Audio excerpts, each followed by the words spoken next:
Itong paboritong noodles ng mga Korean, bibimbnaengmyeon tuwing summer. Super high-tech na ang mga resto rito, dito ka na mismo order sa table mo at diyan ka na rin magbabayad. Kaya hindi mo na kailangan tumawag ng tao para i-assist ka sa order.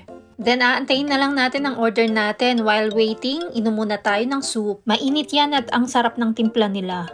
Heto na yung order natin, hinahatid ng robot. O, diba? Social na sila. Robot na rin ang tagahatid. Ito ang order namin ng bibimbnaengmyeon. Ito ay malamig na noodles.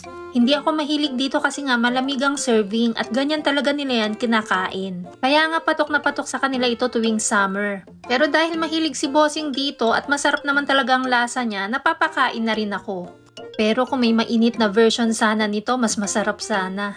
Heto naman yung sauce na may wasabi sa loob at ilalagay mo yan sa noodles kung gusto mo.